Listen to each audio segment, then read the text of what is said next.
ठाकरे त्यांनी काल सांगितलं म्हणे तिसरी हिंदी भाषा आम्ही सक्तीची करणार म्हणजे करणार। आता राज्य सरकारला जर आत्महत्याच करायची असेल तर त्यांनी बेशक करावी।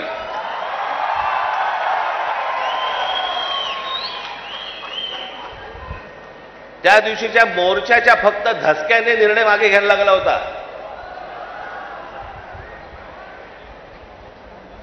फडणवीसजी तुम्ही सांगताय ना की तिसरी भाषा आम्ही सक्तीची आणणार म्हणजे आणणार। मी आत्ता आपल्याला सांगतो महाराष्ट्रात पहिली ते पाचवी हिंदी आणायचा आपण प्रयत्न तर फक्त करून बघा।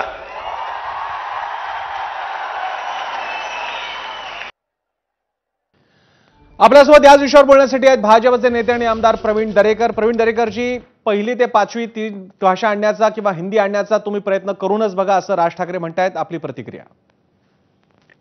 करूनच बघण्याचा विषय नाही। ज्या विषयासाठी सरकारनं निर्णय घेतलेला आहे ती भाषा त्या ठिकाणी सक्तीची नाही अशा प्रकारचं GR काढलाय आणि त्याच्यामुळे जी गोष्ट झालेली नाही त्याच्यावर जर तर बोलण्यात काहीच अर्थ नाही ना। मराठी भाषाच सक्तीची आहे अशा प्रकारचं स्पष्टपणे महाराष्ट्राच्या मुख्यमंत्र्यांनी सरकारने त्या ठिकाणी सांगितलेलं आहे आणि त्याच्यामुळे जी गोष्टच नाही त्याच्यावर जर तर वर काय बोलण्यात अर्थच नाहीये। आता मुंबई महाराष्ट्रापासून तोडायची आहे। माननीय मुख्यमंत्री देवेंद्र फडणवीस साहेबांनी 1000 वेळा सांगितले कुणाच्या बापाचा बाप आला तरी मुंबई तुटणार नाही, तोडले दिले जाणार नाही। परंतु त्या ठिकाणी आता प्रत्येक पक्ष एक भूमिका घेऊन त्या ठिकाणी पुढे जात असतो आणि त्याच्यामुळे सरकार सुद्धा मराठी माणसांच्या बाजूनीच आहे। मराठी भाषेच्या साठी काय काय या सरकारने केलंय हे मुंबईकरांना महाराष्ट्राला माहित आहे। मराठी भाषेला अभिजात दर्जा पंतप्रधान नरेंद्र मोदी साहेबांनी दिला, देवेंद्र फडणवीस साहेबांनी त्याचा पुढाकार घेतला। मराठी भाषा दरेकरजी, राज ठाकरेंनी याची आठवण करून दिली की अभिजात भाषेचा दर्जा दिला, मात्र वर्षभर झाले त्याच्यासाठीचे कोणतेही आर्थिक तरतूद केलेली नाही। नाही, ठीक आहे ना, तरतूद नसेल तर त्या ठिकाणी निश्चितच तरतूद करण्यासाठी आम्ही आग्रही राहू। दिल्लीला माननीय मुख्यमंत्री बोलून त्या ठिकाणी तरतूद करण्यासाठी त्या ठिकाणी निश्चितच विनंती करतील।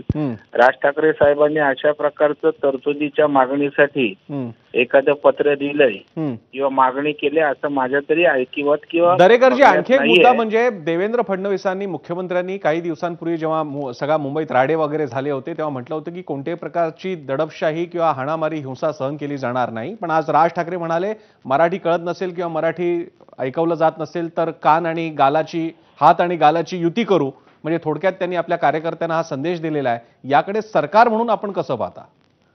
100% सरकारची भूमिका या राज्यात कायदा सुव्यवस्था राखण्याचीच असते आणि विनाकारण एखादी गोष्ट नसताना जर त्या ठिकाणी जातीय धार्मिक भाषिक त्या ठिकाणी लॉ अँड ऑर्डर बिघडवणारी त्या ठिकाणी गोष्टी होणार असतील तर माननीय मुख्यमंत्र्यांनी स्पष्टपणे सांगितलेलं आहे कायदा हातात घेण्याचा अधिकार कुणालाही दिलेला नाही आणि जो मुद्दा किंवा जो विषय आहे त्या बाजूनच सरकार आहे ना। धन्यवाद दरेकरजी, आपण सविस्तर प्रतिक्रिया दिली। ABP माझाला आपल्यासोबत होते भाजप नेते आणि आमदार प्रवीण दरेकर।